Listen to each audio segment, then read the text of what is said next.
This is part 2 of the Ausable Marathon course description. We're here at McMaster's Bridge, where we could possibly get a pit, very popular pit place. And we travel along in a very short distance after McMaster's is the North Branch Cut. I'll zoom in. This is a little tricky because we actually turn upstream for a short period of time. We turn into a small channel and we come back out. Again at night, so we'll have to be careful when we come to that. And moving right along.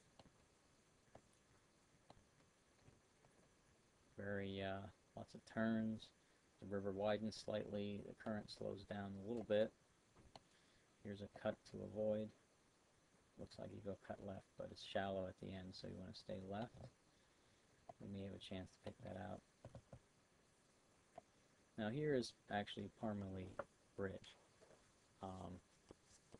According to this, we did get a pit at Parmalee Bridge in 2006, so that's a possible point, and that's 4 hours into the race.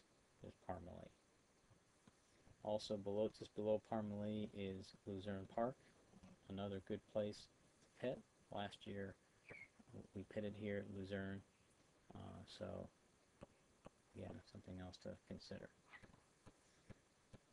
Moving right along, we have a place where the river goes near a little access at Whirlpool, so the spectators are there and we can get something if we need it. Coming along next, the river widens, the current slows, we know we're approaching Mayo. These are the very important Mayo cuts. I'll zoom in.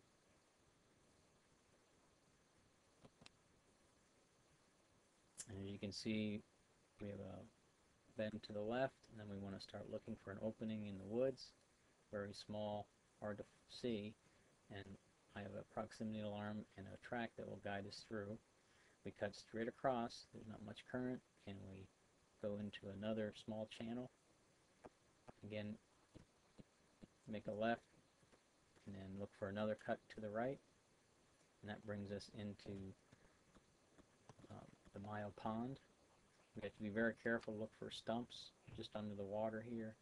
This is very shallow, so we can pick it up and pop the boat. Again, there's some more stumps as indicated by the marker. And we move on and we go under Camp 10 Bridge, where there's some spectators here. Our pit crew is likely to be at Mayo Pond Dam at this point.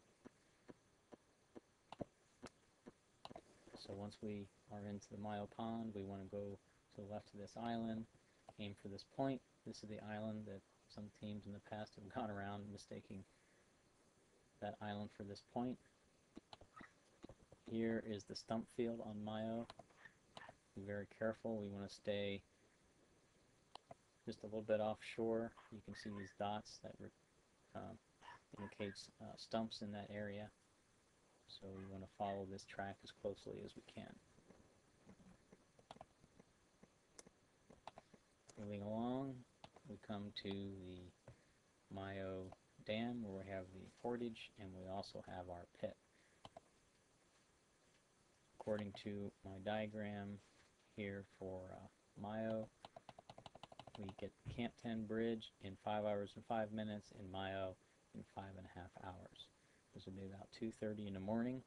It's very important that we have maybe a jacket or something from our pit crew if it's cold, because the drop in elevation here makes it about 50-degree night and possibly a 40-degree night. So it drops about 10 degrees here, so it can be cold.